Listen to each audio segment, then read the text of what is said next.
Assalamualaikum warahmatullahi wabarakatuh. Perkenalkan kami dari kelompok 5. Kami di sini akan membahas tentang mengenal rentang koordinasi dan koordinasi potensial manajemen. Sebelumnya perkenalkan, nama saya Fitriani Nur Islami. Dan saya Jessica Mailani. Saya Bunga Novelia. Saya Madina Dalva Arsindra. Baik, kami pertama di sini akan membahas tentang ada 3 pembahasan sebenarnya, yaitu yang pertama adalah rentang manajemen, yang kedua yaitu koordinasi manajemen, dan yang ketiga koordinasi potensial manajemen. Yang pertama di sini saya akan menjelaskan mengenai rentang manajemen.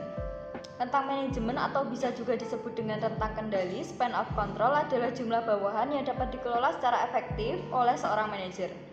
Rentang manajemen dapat dibagi menjadi 2 jenis, diantaranya adalah yang pertama rentang manajemen luas, wide span of control, yaitu seorang manajer dapat mengawasi banyak bawahan secara langsung. Ada juga rentang manajemen sempit, narrow span of control, yaitu seorang manajer hanya mengawasi sedikit bawahan secara langsung. Ada juga faktor-faktor yang dapat mempengaruhi terjadinya rentang manajemen adalah yang pertama, kompleksitas tugas. Artinya tugas yang lebih rumit memerlukan pengawasan lebih dekat sehingga rentang manajemen cenderung lebih sedikit. Yang kedua, keterampilan dan pengalaman bawahan. Artinya jika bawahan memiliki keterampilan tinggi dan mandiri, manajer dapat mengelola lebih banyak orang sekaligus. Yang ketiga, geografi dan lokasi. Bawahan yang tersebar di berbagai lokasi mungkin memerlukan manajemen yang lebih dekat sehingga rentang kendali lebih sempit. Yang keempat, tingkat otomatisasi. Proses yang otomatisasi memungkinkan manajer untuk mengelola lebih banyak bawahan dengan efisien. Yang kelima, gaya kepemimpinan, gaya manajer. Apakah lebih delegatif atau mengawasi secara langsung juga mempengaruhi rentang manajemen.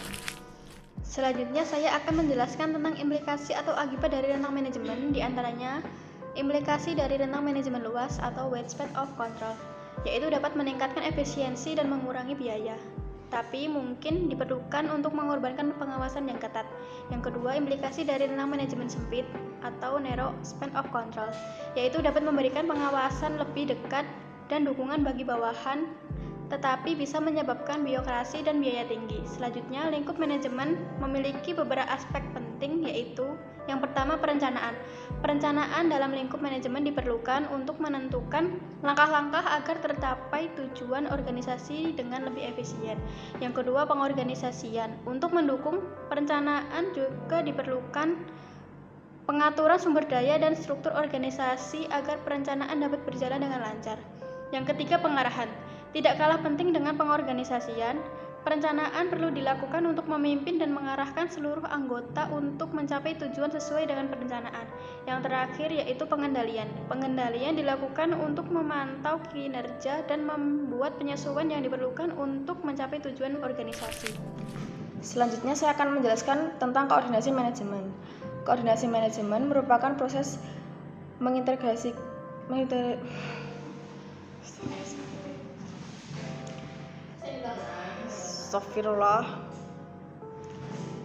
Selanjutnya saya akan menjelaskan tentang koordinasi manajemen. Koordinasi manajemen merupakan proses mengintegrasikan dan menyelaraskan berbagai kegiatan, tugas dan sumber daya dalam organisasi untuk mencapai tujuan yang ditetapkan. Adapun tujuan dari koordinasi manajemen adalah untuk menciptakan keteraturan dan keselarasan di dalam organisasi, sehingga setiap bagian dapat bekerja bersama sebagai satu kesatuan yang harmonis untuk mencapai kesuksesan bersama. Ada juga aspek-aspek penting dalam koordinasi manajemen. Di antaranya adalah yang pertama, komunikasi yang efektif. Komunikasi yang baik dan efektif sangat diperlukan untuk memastikan bahwa setiap bagian dari organisasi dapat memahami tujuan, rencana, dan prioritas yang harus diikuti. Yang kedua, penyelarasan tujuan. Untuk mengkoordinasi atau memastikan bahwa setiap individu maupun tim dapat bekerja bersama menuju tujuan yang sama, maka sangat diperlukan untuk penyelarasan tujuan. Yang ketiga, penghindaran duplikasi usaha. Agar terhindar dari masalah duplikasi usaha, diperlukan koordinasi yang baik. Yang keempat, penyesuaian proses. Koordinasi dapat membantu untuk memastikan bahwa bagian organisasi dalam suatu perusahaan tidak mengganggu bagian yang lainnya dan semua dapat berjalan dengan lancar dan tepat waktu. Yang kelima, pembagian informasi. Koordinasi juga berarti berbagai informasi yang relevan. Dengan informasi yang tepat, maka setiap bagian dapat membuat keputusan yang sesuai dengan kondisi dan keputusan secara keseluruhan. Yang keenam, kolaborasi antar bagian. Koordinasi mendorong kerjasama antar bagian yang berbeda dalam organisasi untuk mencapai efisien yang lebih tinggi, meningkatkan inovasi, dan menyelesaikan masalah secara efektif. Baik, pembahasan yang ketiga yaitu koordinasi potensial manajemen. Koordinasi potensial manajemen lebih mengacu pada kemampuan manajemen untuk mengantisipasi dan menyelaraskan berbagai fungsi, sumber daya, dan aktivitas dalam organisasi agar tercapai efektivitas maksimum di masa depan. Dalam konteks tersebut, potensial yang berarti kemampuan yang dimiliki oleh organisasi untuk meningkatkan koordinasi internal dan eksternal yang mungkin belum sepenuhnya dimanfaatkan atau dioptimalkan.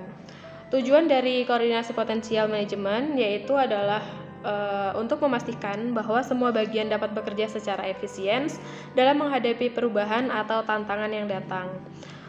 Tujuan koordinasi potensial melibatkan perencanaan jangka panjang, pengembangan keterampilan, serta penggunaan teknologi dan hubungan strategi untuk mendukung kerjasama yang lebih baik. Berikut adalah beberapa aspek penting dari koordinasi potensial. Yang pertama yaitu antisipasi dan perencanaan. Menjadi seorang manajemen harus mampu mengidentifikasikan peluang dan tantangan di masa depan agar dapat merencanakan bagaimana setiap bagian organisasi dapat berkoordinasi untuk memanfaatkan setiap peluang yang akan datang. Yang kedua yaitu pengembangan keterampilan dan kapasitas dengan meningkatkan kompetensi karyawan dan manajer dengan lebih mudah untuk mengkoordinasi organisasi saat menghadapi tantangan yang lebih kompleks. Yang ketiga yaitu penerapan teknologi untuk koordinasi. Penggunaan teknologi yang tepat dapat memperkuat koordinasi potensial di dalam organisasi. Dan yang keempat, ada membangun hubungan internal dan eksternal. Diperlukan menjalin hubungan internal maupun eksternal dengan baik, dengan tujuan adalah untuk membantu dan memastikan bahwa seluruh bagian dalam organisasi dapat bergerak secara sinkron dan teratur. Yang kelima, ada kemampuan adaptasi. Dengan memiliki kemampuan adaptasi, organisasi dapat memanfaatkan potensi koordinasi dengan baik dan akan lebih adaptif terhadap perubahan. Berikutnya yaitu yang keenam, pengukuran dan evaluasi. Manajemen perlu secara berkala mengevaluasi beberapa efektif kinerja koordinasi. Dengan mengevaluasi kinerja, manajemen dapat menemukan cara baru untuk memaksimalkan potensi yang ada. Terima kasih. Baik, sekian pembahasan yang dapat kami sampaikan. Semoga bermanfaat bagi kalian semua. Terima kasih sudah menonton. Wassalamualaikum